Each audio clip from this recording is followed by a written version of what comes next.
ईश्वरो गुरुरात्मेति मूर्तिभेदविभागिने व्योमवद्व्याप्तदेहाय दक्षिणामूर्तये नमः। सदाशिवसमारम्भाम् शङ्कराचार्यमध्यमाम् अस्मदाचार्यपर्यन्ताम् वन्दे गुरुपरम्पराम्। ॐ सहना भवतु सहनौ भुनक्तु सह वीर्यङ्करवावहै तेजस्विनावधीतमस्तु मा विद्विषावहै।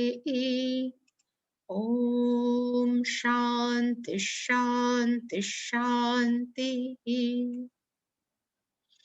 ॐ पार्थाय प्रतिबोधितां भगवता नारायणेन स्वयं व्यासेन ग्रथितां पुराणमुनिना मध्ये महाभारतम् अद्वैतामृतवर्षिणीं भगवतीम् अष्टादशाध्यायिनीम् अम्ब त्वामनुसन्दधामि भगवत् गीते भवत्वेषिणीम्। यं ब्रह्मा वरुणेन्द्ररुद्रमरुतस्तुन्वन्ति दिव्यै स्तवैः वेदैः साङ्गपदक्रमोपनिषदैर्गायन्ति यं सामगाः। ध्यानावस्थिततद्गतेन मनसा पश्यन्ति यं योगिनः यस्यान्तन्न विदुःसुरासुरगणा देवाय तस्मै नमः।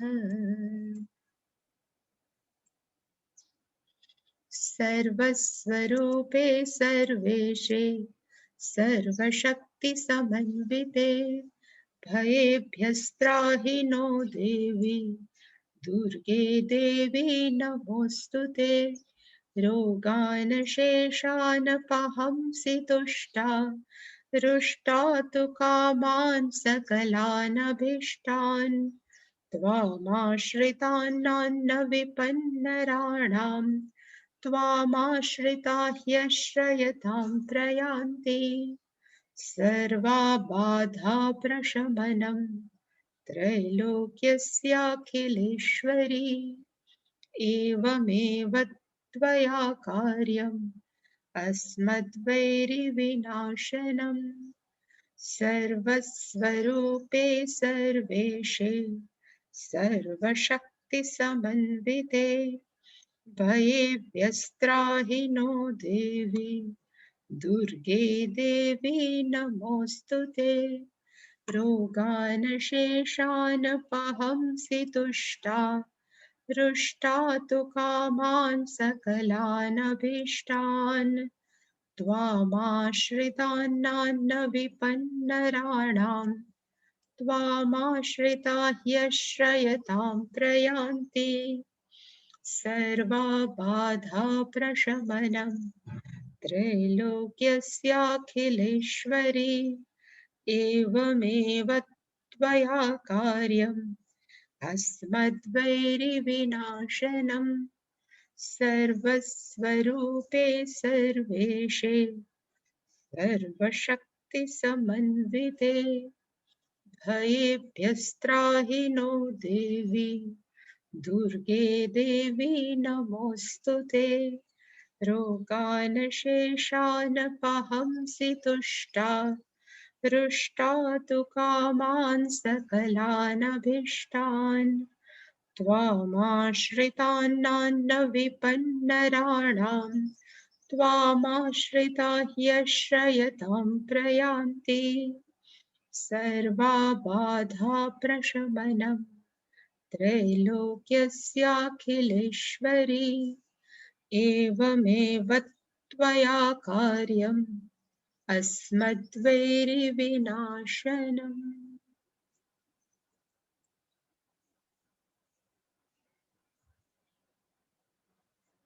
આજથી 18મું ચેપ્ટર મોક્ષ સંન્યાસ યુગ એનું નામ છે. પણ એ સ્ટાર્ટ કરીએ એ પહેલા અત્યાર સુધીની અંદર આપણે શું જોઈ લીધું? આપણે 1 થી 17 અધ્યાય જે જોયા, 1 થી 17 અધ્યાયની અંદર આપણે 3 વસ્તુ ભણ્યા કે 3 વસ્તુનો ભગવાન કૃષ્ણે અર્જુનને ઉપદેશ આપ્યો. એમાં પહેલું ભગવાને 3 વસ્તુ ડિસ્કસ કરી અત્યાર સુધીમાં, એને કહેવાય સાધન ત્રય વિચાર. ત્રય એટલે કે 3, સાધન એટલે કે સાધન, વિચાર. 3 પ્રકારના સાધનનો ભગવાને આપણને ઉપદેશ આપ્યો. એમાં પહેલું કર્મયોગ સાધના, જે 1 થી 6 અધ્યાયની અંદર આપેલી છે, ભગવાને આપણે જે જોઈ. અને એની અંદર કર્મયોગનું અનુષ્ઠાન જીવનમાં કરવાથી માણસનું શું થાય? તો કે આપણા મનની અંદરથી મહદ અંશે રાગ અને દ્વેષ જતા રહે. આ ગમે છે ને નથી ગમતા એમાંથી આપણે બહાર આવી જાય, અને એને સોફિસ્ટિકેટેડ ભાષામાં કહેવાય ચિત્ત શુદ્ધિ. એ ભગવાને 1 થી 6 ચેપ્ટર સુધી ભણાયું. પછી 7 થી 12 ચેપ્ટર છે, એની અંદર જનરલી ભગવાને ઉપાસના યોગ એ આપણને ઉપદેશ આપ્યો.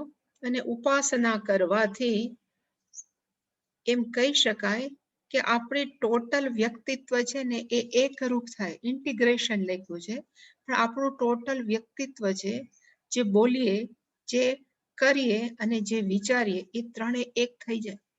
એને કહેવાય ઇન્ટિગ્રેશન પર્સનાલિટી. એ ઉપાસના યોગથી થઈ શકે એવું ભગવાને 7 અને 12 અધ્યાયની વચ્ચે સમજાયું. અને 13 થી 17 અધ્યાય વચ્ચે ભગવાને જ્ઞાન યોગ. અને જ્ઞાન યોગ ભણવાથી શું થાય? તો કે અજ્ઞાનસ્ય નિવૃત્તિ. આપણને આપણું પોતે કોણ છીએ એનું જે અજ્ઞાન છે એમાંથી નિવૃત્તિ થાય. એ અત્યાર સુધીમાં ભગવાને ભણાયું. એને જો બીજી રીતે જોઈએ તો એમ પણ થઈ શકે, ભગવાને પદત્રય વિચાર આપણી પાસે કરાવડાયો, આપણે કર્યો. અને પદત્રય વિચારની અંદર 3 જ છે, તત્વમસી. એટલે પેલું અહીંયા મેં લખ્યું કે તત્. જ્યારે પણ શબ્દ આવે સંસ્કૃતમાં તો તત્નો અર્થ થાય તે ઈશ્વર. એટલે કે ઈશ્વર સ્વરૂપ છે એ ભગવાને 7 થી 12 અધ્યાયની અંદર કીધું છે.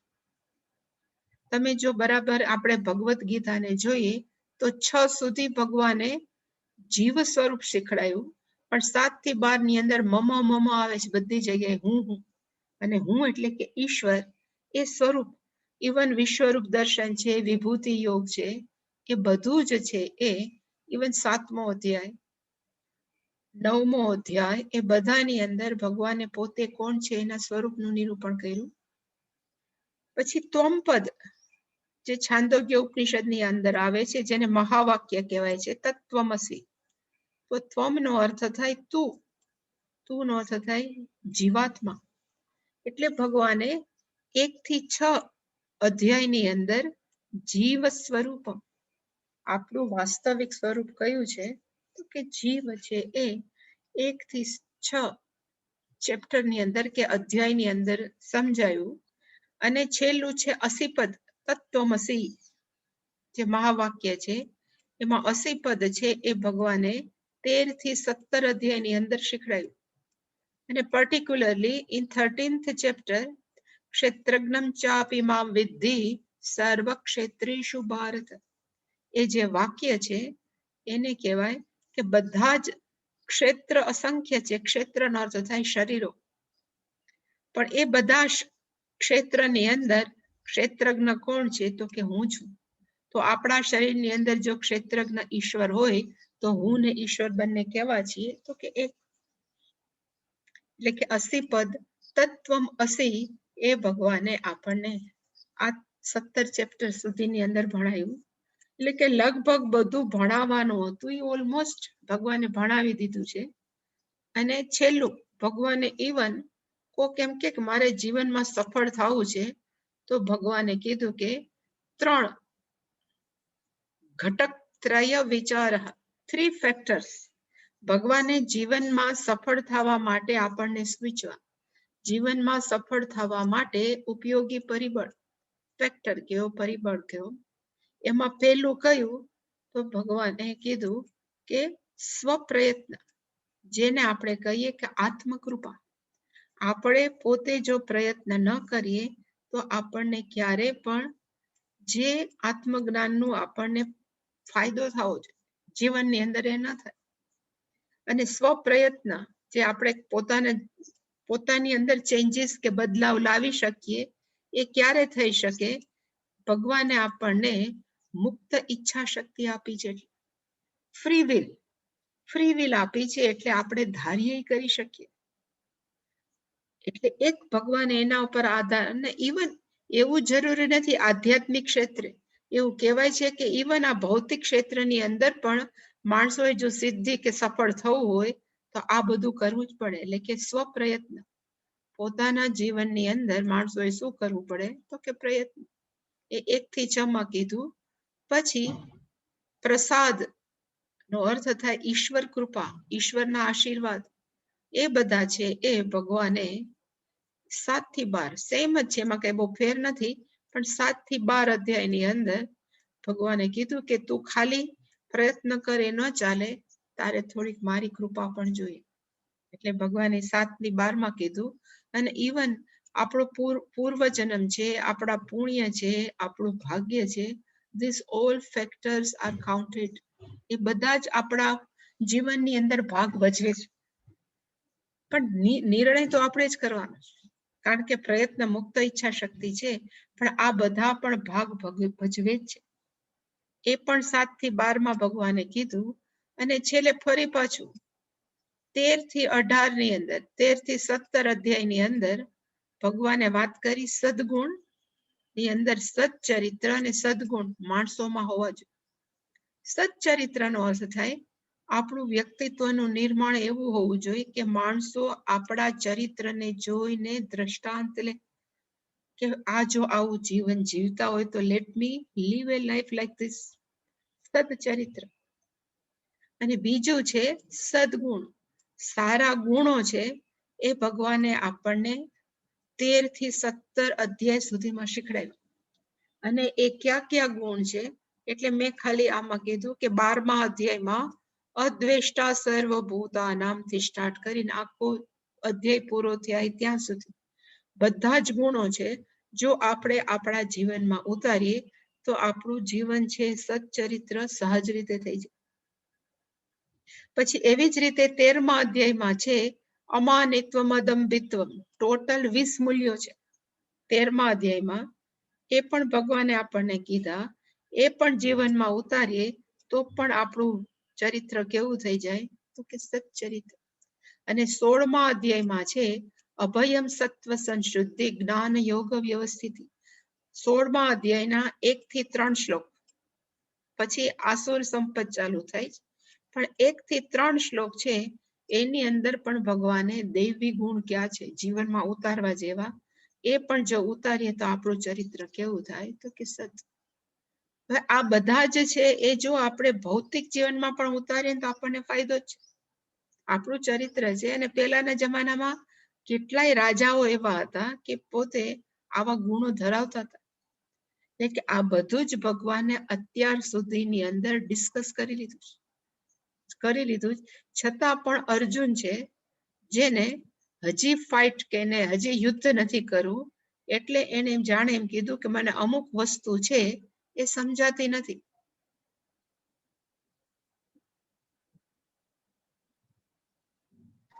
એ ધ્યાનમાં રાખીને ભગવાનને એને પ્રશ્ન પૂછ્યો.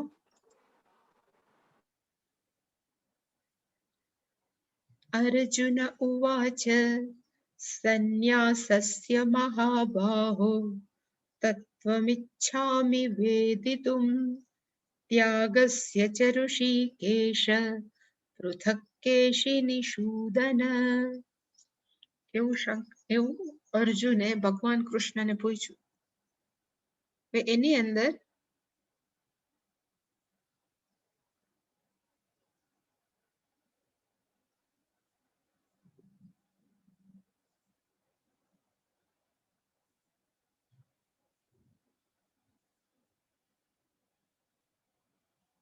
શંકરાચાર્યજીએ સ્પષ્ટતા કરી કે ભગવાને બધું ભણાવવાનું છે ભણાવી દીધું, પણ હજી અર્જુનને શું કામ ડાઉટ છે અર્જુનને ખબર. પણ એને જે પ્રશ્ન ત્રીજા અધ્યાયમાં પૂછ્યો હતો, જે પ્રશ્ન પાંચમા અધ્યાયમાં પૂછ્યો હતો, એ જ પ્રશ્ન જુદી રીતે પણ સેમ પૂછ્યો. એટલે કે પહેલા શંકરાચાર્ય જે ભાષ્યમ લખ્યું એમાં કીધું સર્વસ્ય એવ ગીતા શાસ્ત્રસ્ય અર્થ. સર્વસ્ય ગીતા શાસ્ત્રસ્ય, આખા ગીતાનો જે અર્થ છે, અસ્મિન અધ્યાયે ઉપસંહૃત્ય, આપણે કહીએ ને સમરાઇઝડ, એને ભગવાને ઉપસંહાર કર્યો. અને ઇવન ખાલી ગીતાનો નહીં પણ સર્વચ વેદાર્થ વક્તવ્ય ઇતિ એવમ અર્થ. ઇવન માત્ર ગીતા નહીં પણ સંપૂર્ણ વેદનો અર્થ પણ વક્તવ્ય ભગવાને આ અધ્યાયની અંદર કહેવાના છે. એ ધ્યાનમાં રાખીને અયમ અધ્યાય આરભ્યતે, એ ધ્યાનમાં રાખીને હવે આ 18મું ચેપ્ટર છે એ સ્ટાર્ટ થાય છે. It's just began.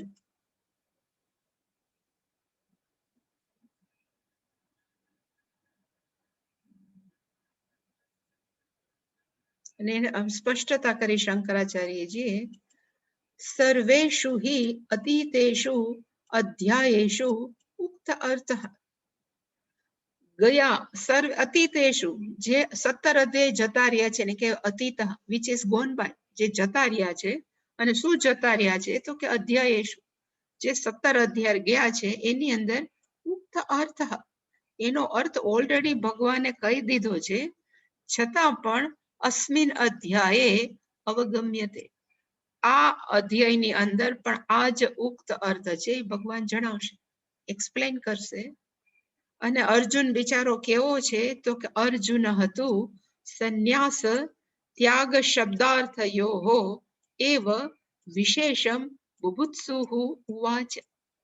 અર્જુન કેવો છે તો કે અર્જુનને બે શબ્દના અર્થ જોઈ છે, એક સંન્યાસ અને બીજો છે ત્યાગ શબ્દ. એ બેના અર્થ છે એક એ જાણવા માટે કેવો છે તો કે બુભુત્સુહુ નો અર્થ થાય બોધિતુમ ઇચ્છુઃ, એ શબ્દનો અર્થ જાણવા માટે કહેવાય ઈચ્છુક છે. અને એને ધ્યાનમાં રાખીને અર્જુન ઉવાચ, જે આપણે શબ્દ જોયો પેલો મંત્ર કે શ્લોક, એ અર્જુન બોલ્યો કે સંન્યાસસ્ય મહાબાહો તત્વમિચ્છામિ વેદિતુમ. ખરેખર જોવા જાય તો સંન્યાસ, તમને હજી એક બતાવી દો કે ભગવાને ક્યાં ક્યાં સંન્યાસ શબ્દનો ઉપયોગ કર્યો હતો, મેં તમારા માટે તૈયાર રાખ્યો છે.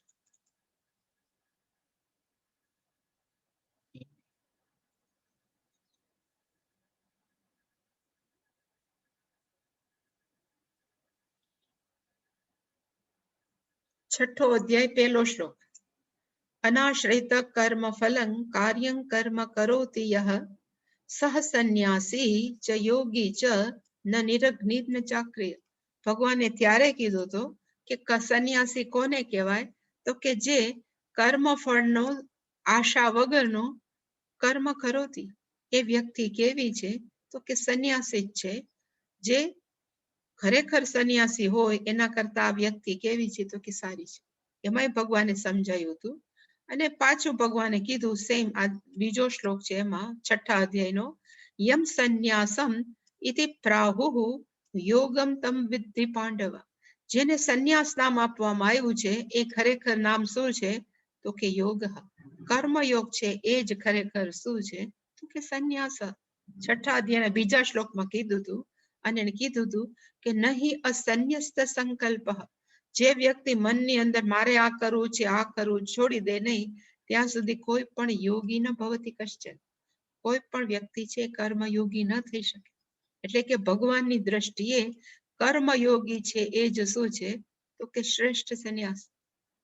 ઇવન 5મો અધ્યાય 3જો શ્લોક, એની અંદર ભગવાને કીધું હતું જ્ઞેયસ્ય નિત્ય સંન્યાસી યો ન દ્વેષ્ટિ ન કાંક્ષતિ. જે એને તારે નિત્ય સંન્યાસી જાણવો જોઈએ, જે મનની અંદર કોઈ પણ પ્રકારની આશા નથી રાખતો કે રાખતી, ન દ્વેષ્ટિ, કોઈ ઉપર ધિક્કાર નથી, કોઈને હેટ નથી કરતો, કોઈનો તિરસ્કાર કરતો નથી કે એ વ્યક્તિ કેવી છે, તો કે નિત્ય સંન્યાસી. ભગવાને બધી જ ક્લેરિફિકેશન આપી દીધું છે, નથી આપ્યું એવું નથી, છતાં પણ અર્જુનને હજી એમાં રસ છે કે જો ભગવાન એમ કે સંન્યાસનો અર્થ ભગવા કપડા, તો એને એ ઈચ્છતો હતો કે મારે ભગવા કપડા પહેરવા છે. એટલા માટે થઈ એ યેન કેન પ્રકારેણ ભગવાનને પૂછવા માંગતો હતો કે સંન્યાસ અને ત્યાગની અંદર વોટ ઇઝ ધ ડિફરન્સ. એટલે અહીંયા લખ્યું છે, હે મહાબાહો, એ ભગવાનનું સંબોધન છે અર્જુને કર્યું કૃષ્ણ ભગવાનને કે હે માઇટી આર્મ, જેના હાથની અંદર બહુ તાકાત છે એવા હે કૃષ્ણ ભગવાન, વેદિતુમ ઈચ્છામી, હું જાણવા ઈચ્છું છું. વેદિતુમ ઈચ્છામી, આઈ વુડ લાઈક ટુ નો, હું જાણવા ઈચ્છું છું. અને શું, તો કે તત્વમ, તત્વમનો તો ધ ટ્રુથ, ખરેખર એમાં સત્ય શું છે અને કેનું, તો કે સંન્યાસસ્ય, સંન્યાસનું ખરેખર સત્ય શું છે એ હું જાણવા ઈચ્છું છું. અને એ ઉપરાંત ત્યાગસ્ય ચપી, ઇવન ત્યાગ કોને કહેવાય એનું પણ હું જાણવા ઈચ્છું છું. અને કેવી રીતે જાણવા ઈચ્છું છું, તો કે પૃથક, તમે મને જુદું જુદું સમજાવો કે ત્યાગ કોને કહેવાય અને સંન્યાસ કોને કહેવાય. ટ્રેડિશનલી, કારણ કે અર્જુન છે એ તો રાજાનો દીકરો છે ને એને બધું જ ભણેલો છે, એટલે એને ખબર છે કે એક સંન્યાસ એવો છે કે જે સંન્યાસની અંદર માણસોને કોઈ પણ પ્રકારની જવાબદારી ન હોય, જે વ્યક્તિને માત્ર શાસ્ત્રને સમજવાને ભણવામાં રસ હોય, અથવા જે વ્યક્તિને માત્ર ઈશ્વરમાં જ રસ હોય, એ વ્યક્તિને માથેથી આખા કહેવાય ને કે પરિવારની જવાબદારીમાંથી એને મુક્ત કરે. એટલે એમ કહેવાય કે એને પિતૃ ઋણ, દેવ ઋણ, ઋષિ ઋણ બધામાંથી મુક્ત કરે. અને એમ કહેવાય કે તને હવે માત્ર ભગવા કપડા પહેરવાના અને માત્ર તારે શું કરવાનું, તો કે શાસ્ત્રનો અભ્યાસ કરવાનો અને શાસ્ત્રનો પ્રચાર અને પ્રસાર કરવાનો. એટલા માટે તેને બધી જ જવાબદારીઓમાંથી એ વ્યક્તિ બાકાત થઈ ગઈ. અને એને કહેવાય આશ્રમ સંન્યાસ. જે માણસો ભગવા કપડા કે કાશાય કપડા પહેરે છે એને કહેવાય આશ્રમ સંન્યાસ. અર્જુનને ખબર હતી, અને એમાં પણ જે સંન્યાસ છે, મેં ખરેખર કીધું છે કે નહીં એનો અર્થ થાય, પણ સંન્યાસની અંદર ટોટલ 3 શબ્દ છે, સમ,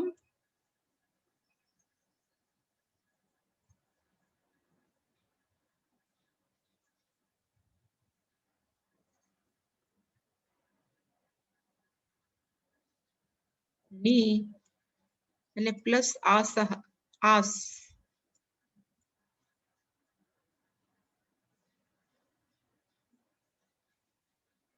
આસનો અર્થ થાય છોડી દેવું, ગિવન અપ, છોડી દેવું. આસહ એટલો અર્થ થાય છોડી દેવું.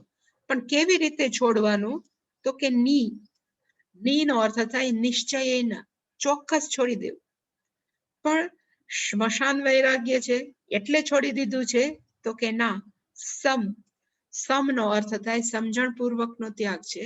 ખાલી હવે નથી ગમતું ઘર એટલે છોડી દીધું એવું, એવો સમજણપૂર્વકનો, નિશ્ચયપૂર્વક છોડી દેવું, એને શાસ્ત્રમાં નામ આપ્યું છે સંન્યાસઃ. અને એને કહેવાય આશ્રમ. ચતુર્વિધ આશ્રમ છે, બ્રહ્મચર્ય આશ્રમ, ગૃહસ્થ આશ્રમ, વાનપ્રસ્થ આશ્રમ અને સંન્યાસ આશ્રમ. એમાંથી આ છે એ ચતુર્થ આશ્રમની અંદર આવે, સંન્યાસ આશ્રમ.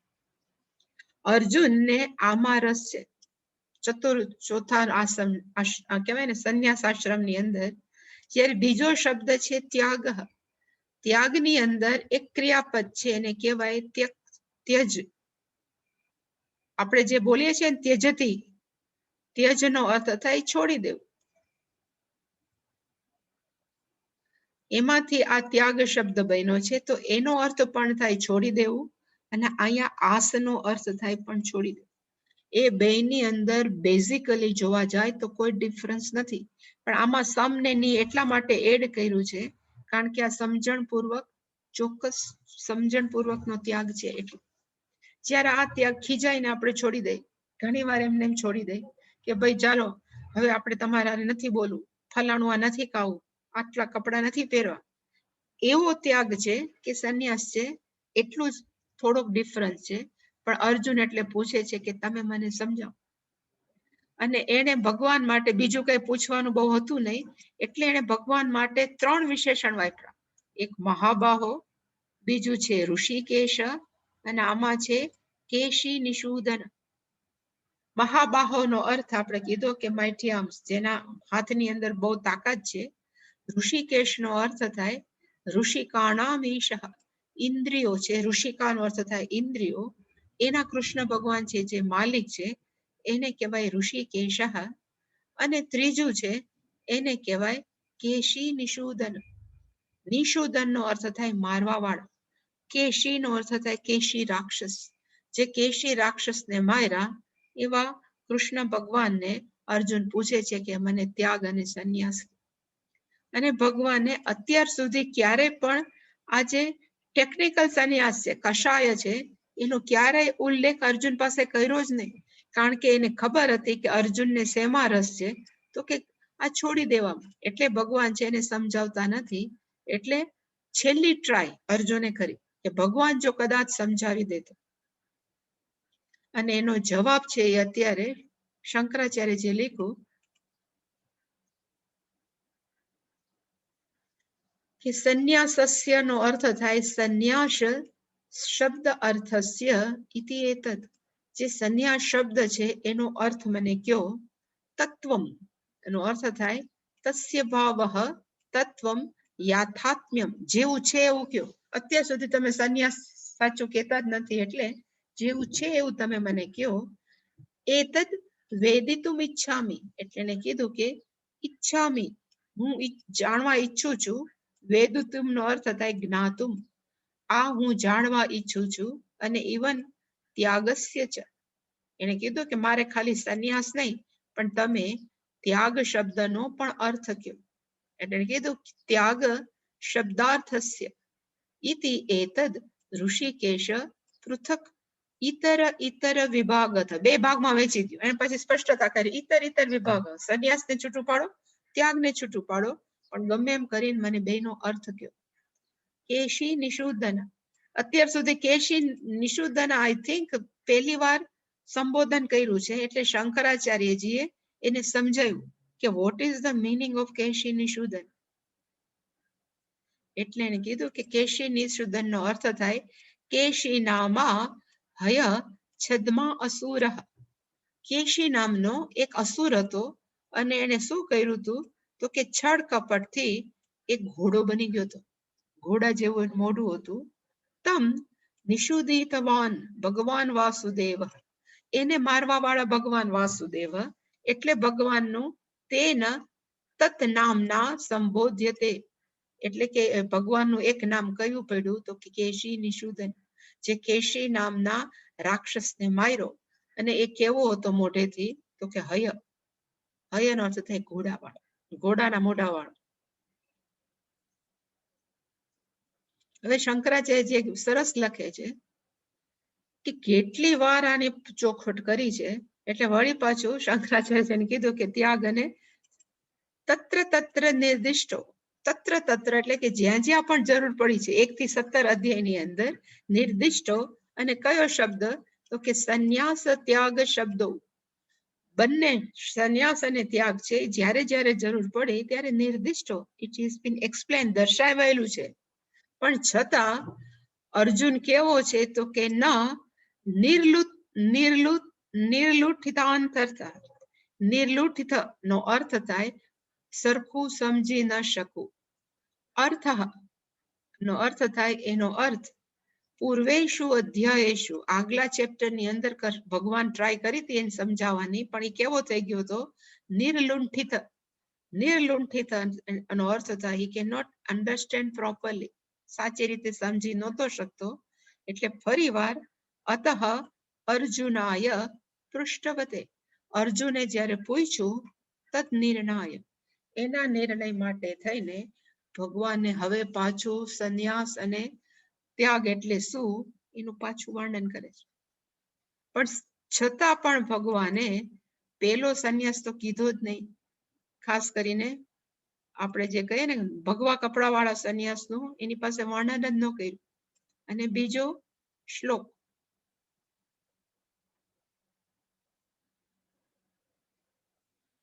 કામ્યાનામ કર્મણામ ન્યાસમ સંન્યાસમ કવયો વિદુઃ સર્વ કર્મ ફલ ત્યાગમ પ્રાહુસ્ત્યાગમ વિચક્ષણાઃ.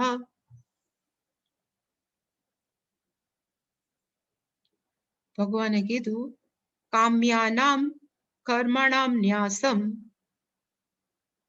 સંન્યાસમ. આપણને ગમતા કર્મો છોડી દેવા એનું નામ સંન્યાસ. ભગવાને કીધું કવય વિદુઃ, જેને આ બધામાં બહુ ખબર પડે છે એ. અને સર્વ કર્મ ફલ ત્યાગમ ત્યાગમ પ્રાહુ. કર્મના ફળનો જે આપણે કર્મ ફળ છોડી દઈ, મારે કર્મ ફળમાં રસ નથી, એ જે છોડવું એ ત્યાગ છે. એને શું કહેવાય તો કે ત્યાગ. કામ્ય કર્મ છોડી દેવા એને કહેવાય સંન્યાસ. અને સર્વ કર્મ ફલ ત્યાગ એને કહેવાય ત્યાગ. એવું ભગવાને અહીંયા વળી પાછું સંન્યાસ અને ત્યાગની વ્યાખ્યા કરી. આપણે ઘણીવાર જોયું હતું અને પાછું તમને એકવાર હું બતાવું કે એક વખત આપણે જોયું હતું.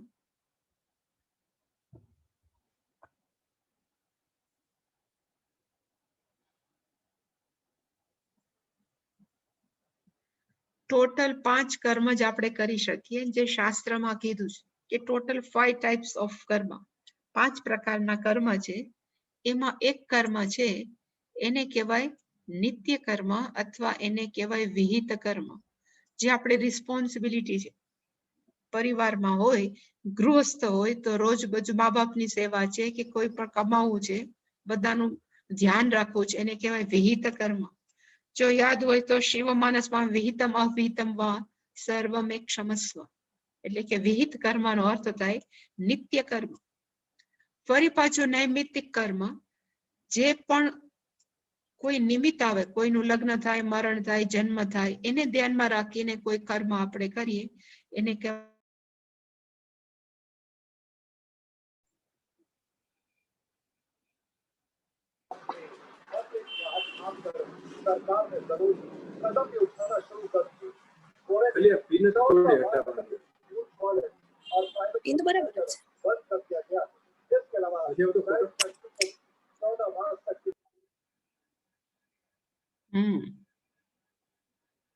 બે કામ કરતા હોય તો સારું કહેવાય. ગીતા પણ સંભળાય છે અને ટીવી પણ સંભળાય.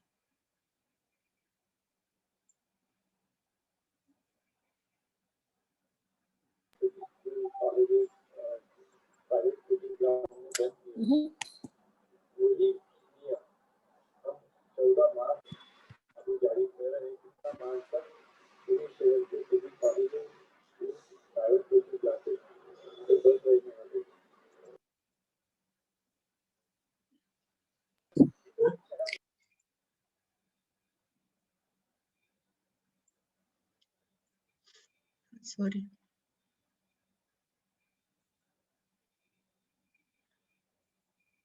આ બે કર્મ છે એ આપણે એઝ અ ગૃહસ્થ બધાને કમ્પલસરી છે. પણ કામ્ય કર્મનો અર્થ થાય આપણને ગમતા કર્મ. સપોઝ આઈસ્ક્રીમ ખાવો છે, ઘરની અંદર વધારે લક્ઝરી કરવી છે, એ બધું જ છે એને કહેવાય કામ્ય કર્મ. એને છોડી દેવા કે મારા જીવનની અંદર હું બીજું બધું કર્મ કરીશ, જે મારી ડ્યુટી છે, ઘરમાં રહું છું તો, પણ મારે આ મારા શોખ પૂરા કરવા, એ બધા કર્મ છોડી દેવા, એ ભગવાનની દ્રષ્ટિએ શું છે તો કે સંન્યાસ. એ અત્યારે ભગવાને અહીંયા એવી રીતે જણાવ્યું. કારણ કે આ કર્મ તો માણસ જો ગૃહસ્થ ધર્મમાં હોય તો છોડી ન જ શકે.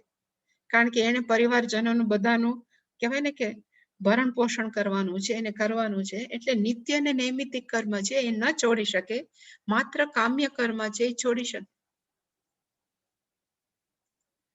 એટલે અહીંયા કામ્યાનામ કર્મણામ ન્યાસમ, એટલે જે કામ્ય કર્મ છે, આપણને શોખીન, આપણા શોખ માટે જઈને આપણે જે પણ કર્મ કરીએ છીએ એને છોડી દેવા, એ ભગવાનની દ્રષ્ટિએ સાચો સંન્યાસ છે. કારણ કે એની સામે કોણ હતું તો કે અર્જુન છે એટલે.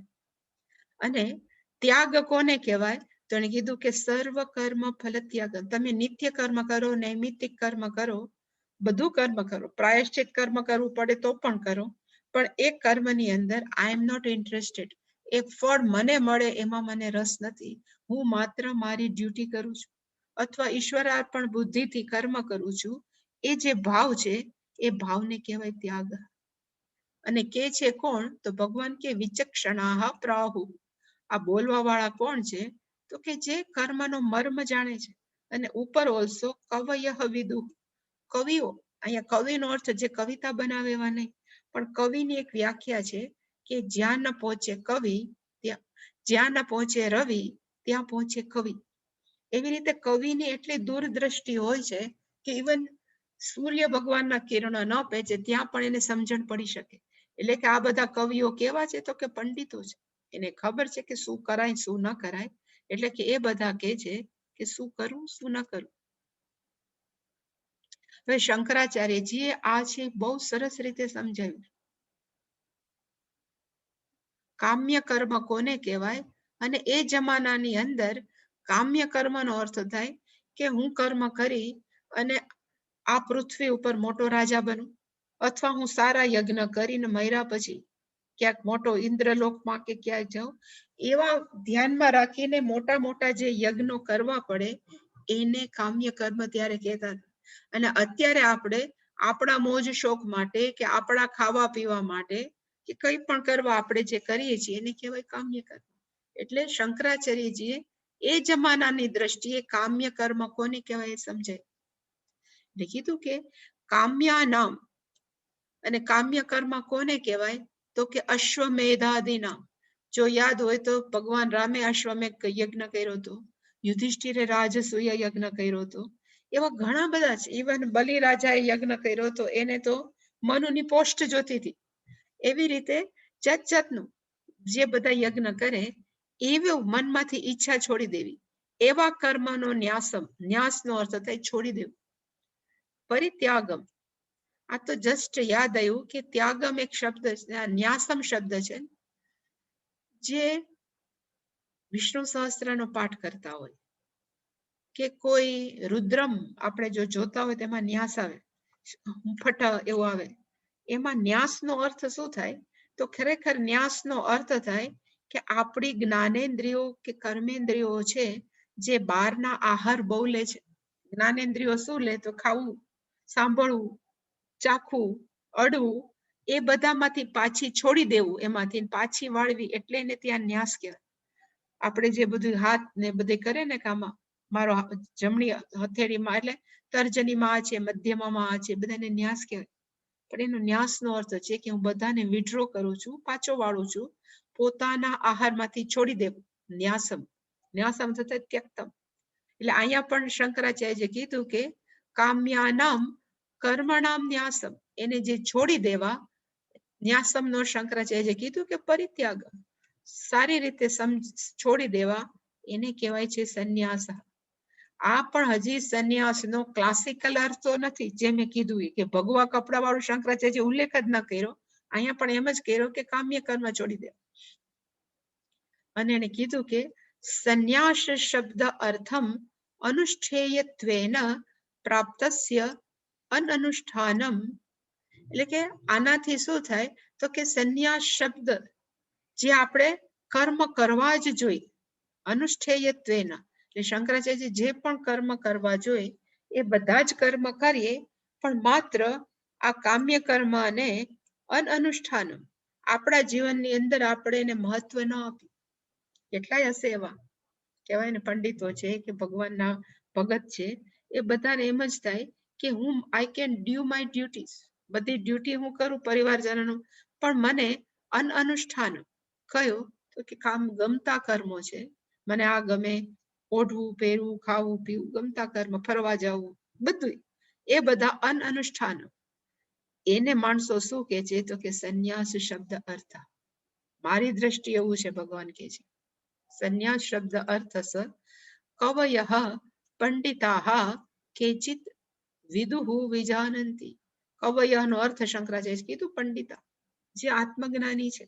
જેને ખબર છે કોણ કેને લાયક છે. કદાચ આઈ ડોન્ટ નો, તમે કદાચ જોયું હોય કે શંકરાચાર્યજીનું નાટક છે કે શંકરાચાર્ય જયારે આપણે જીવન કવન જોઈએ ને, તો એની અંદર એને પદ્મપાદાચાર્યજી મળ્યા, હસ્તા મલક જેવા બધા જયારે, ત્યારે પહેલા તો સંન્યાસી નહોતા, એમને પોતાના જ કહેવાય ને ઓરિજિનલ ડ્રેસમાં જે હોય એવા ડ્રેસમાં હતા, પણ એને જોઈને તરત જ શંકરાચાર્યજી પોતે જ ભગવા કપડા આપ્યા કે તારે હવે શું કરવાની જરૂર છે, તો કે ભગવા કપડા પહેરવાની જરૂર. એટલે એને જો આપી દીધું તો, પણ અર્જુન અહીંયા હતો એટલે એને કીધું કે કામ્ય કર્મ છોડી દેવાને એને જ કહેવાય સંન્યાસ, કારણ કે Arjun was not fit for સંન્યાસ, કારણ કે અર્જુન છે એ ભગવા કપડાના સંન્યાસને લાયક નહોતો.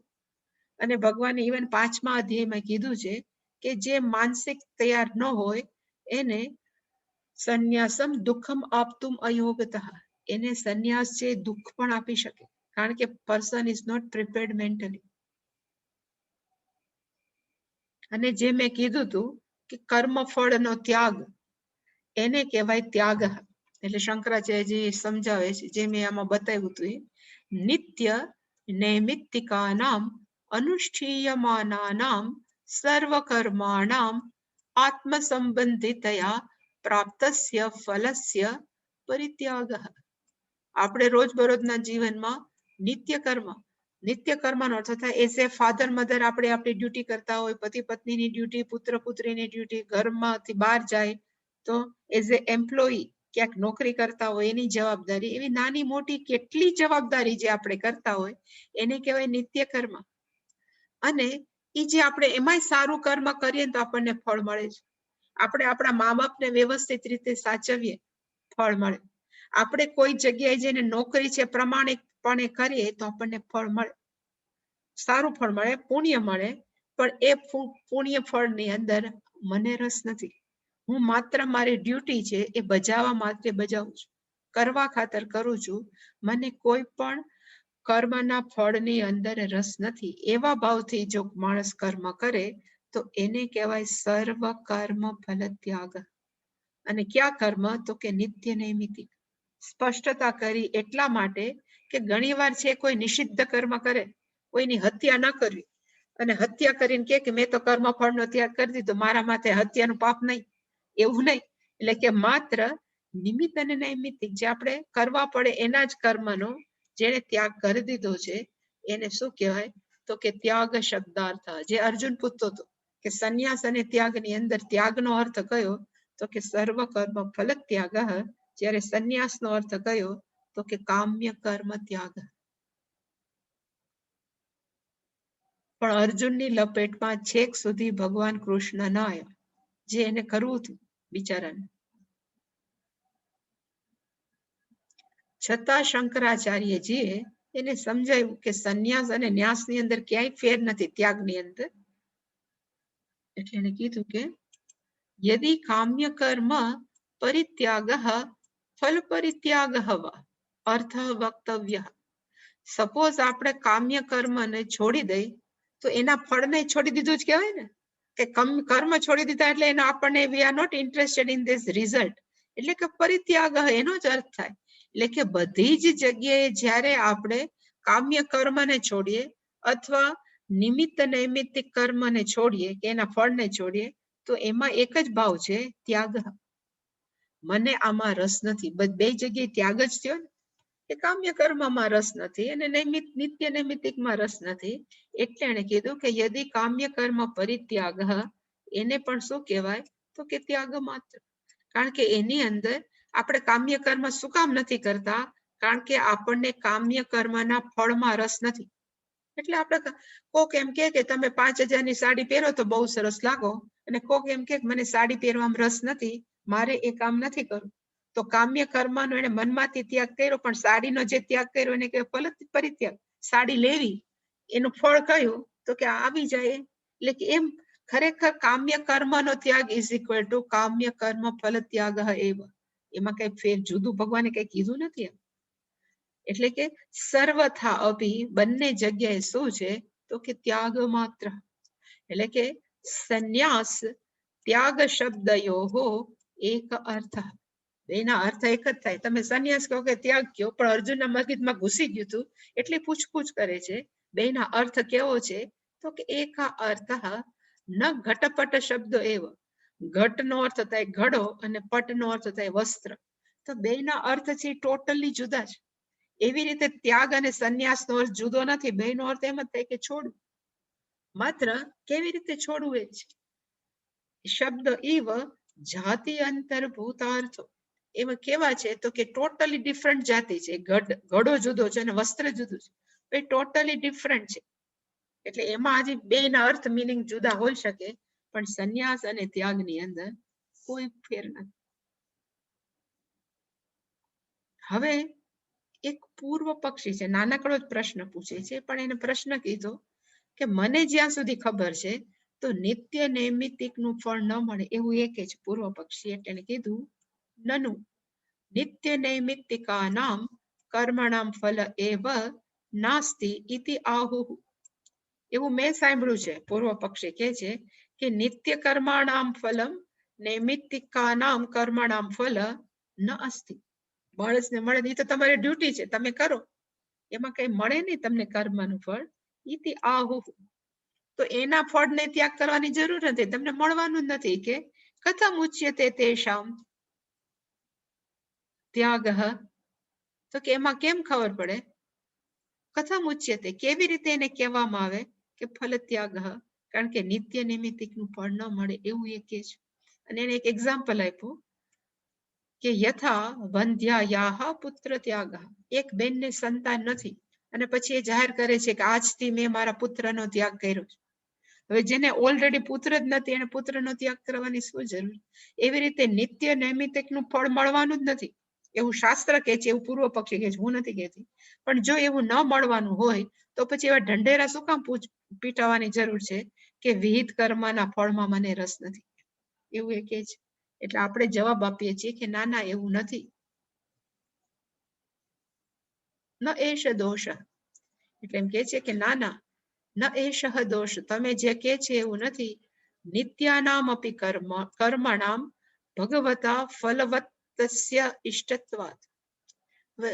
શાસ્ત્રમાં નિમિત્ત એટલે કહેવાય ને, નિત્ય કર્મનો અર્થ છે કે મા બાપની સેવા કરો.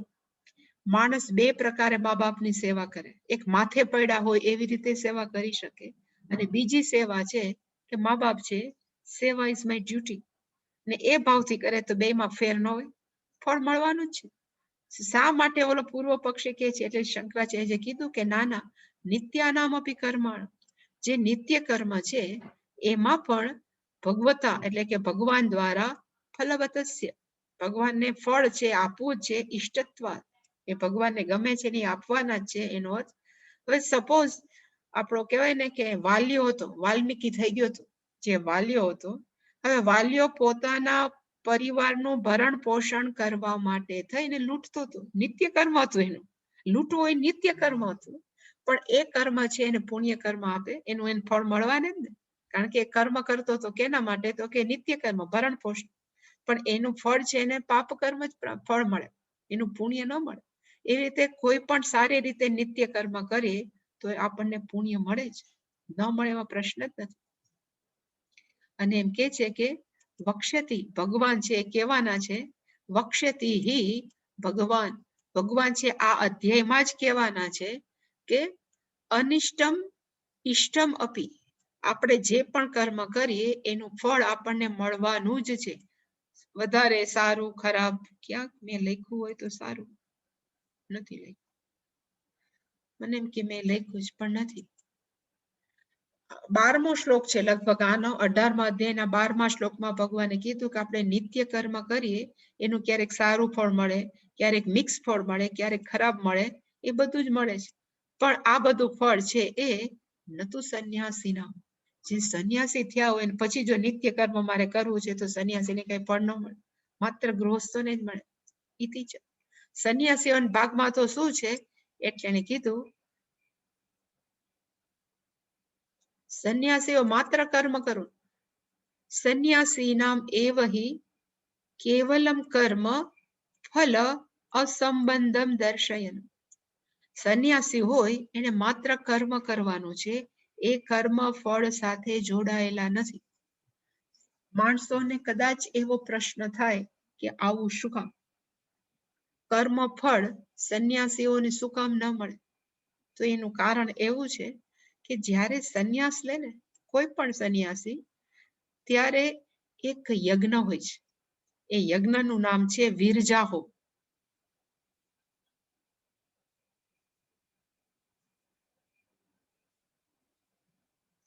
બ્રાહ્મણ છે એ બધા જ સંન્યાસી થાય એ પહેલા એની પાસે આ હોમ કરાવે, વિરજા હોમ.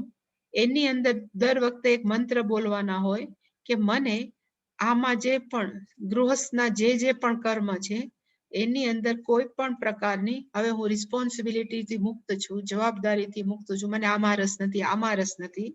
અને છેલ્લે એ વ્યક્તિ પોતે જ પોતાનું પિંડદાન કરી લે છે. એમ કે છે કે હવે ખરેખર હું આ શરીર જ નથી, મેં મારા શરીરનું શું આપી દીધું? તો કે પિંડદાન. નહીતર માણસો એમ કે ને કે માણસોને પુત્રની અંદર રસ શું કામ છે? તો કે પિતા મરી જાય તો પુત્ર એનું શું કરે? તો કે પિંડદાન કરે. એટલા માટે મા બાપને દીકરાની અંદર વધારે રસ છે કે પિંડદાન કરે. પણ આ સંન્યાસી જાહેર કરે કે હું પોતે જ મારું પિંડદાન કરી લઉં છું, મને હવે કોઈ પિંડદાન કરવાની જરૂર નથી. આ શરીર હવે કેવું છે? તો કે જાણે કે મૃતપ્રાય. એટલા માટે સંન્યાસીઓને ક્યારેય લગ્ન મંડપની અંદર હાજર ન રાખવામાં આવે. આપણે કોઈ ભૂતને બોલાવીએ, કોઈ મંગળ પ્રસંગ થતો એમાં કે પધારો પધારો ભૂત, ભૂત આવો, પ્રેતને બોલાવીએ? આપણા નથી બોલાવતા. કારણ કે આપણા માટે કેવા છે? તો કે અપશુકન છે. પ્રેત આવે કે ભૂત આવે એ અપશુકન છે. એવી જ રીતે સંન્યાસીઓ છે એ ભલે શરીર રહ્યું પણ ખરેખર એ પોતાને શરીર માનતા નથી. શરીરથી એનો દેહભાવ છૂટી ગયો છે. એટલા માટે સંન્યાસી એ ક્યારે પણ લગ્ન મંડપની અંદર, ખાસ કરીને મંડપની અંદર યજ્ઞ ચાલતો હોય ત્યારે આશીર્વાદ આપવા ન જવાય. એ અપશુકનની અર્થ છે. એટલે માણસો જ્યારે પણ આવે કે લગ્નમાં આવો એટલે દર વખતે અમારે ના પાડવી પડે, ભાઈ લગ્નમાં આવાય નહીં, એ લોકોને અપશુકન થાય.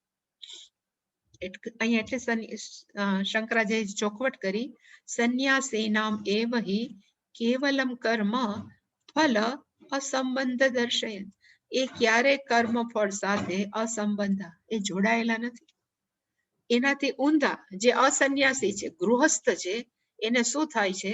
એટલે ભગવાને કીધું કે અસન્યાસી નામ, એનો અર્થ થાય જે સંન્યાસી નથી અને ગૃહસ્થ છે, ઘરમાં રહે છે, નિત્ય કર્મ ફલ પ્રાપ્તિ.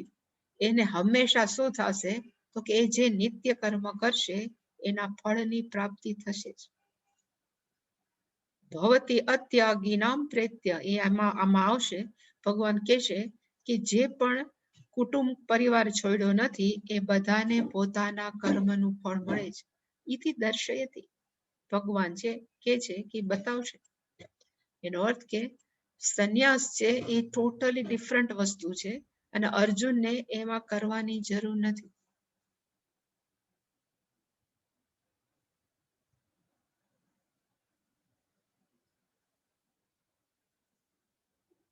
ત્રીજો શ્લોક ભગવાન અર્જુનને કહે છે,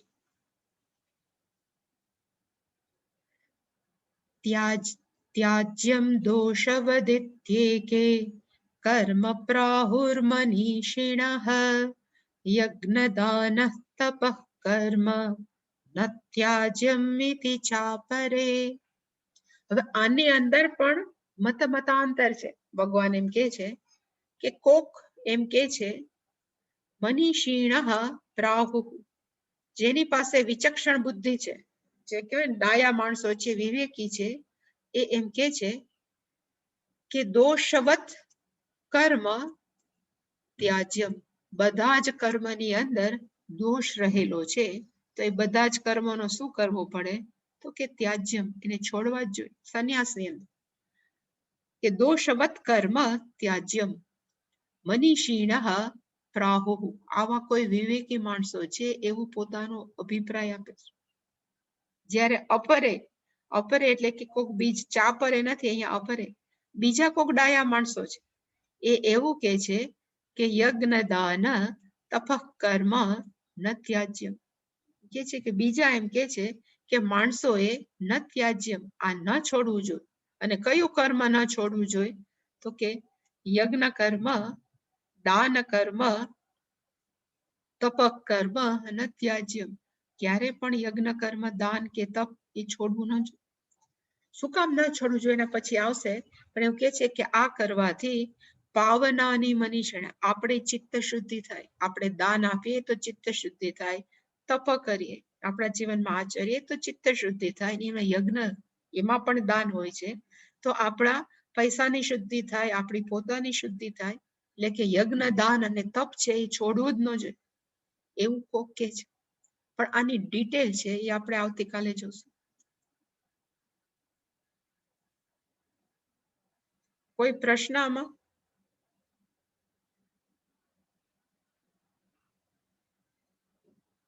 No question. Let us say પૂર્ણમદ.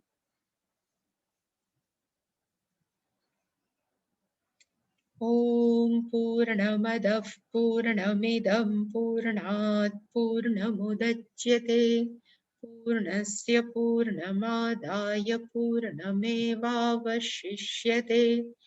ॐ शान्ति शान्ति शान्तिः. हरिः ॐ श्रीगुरुभ्यो नमः. हरिः ॐ.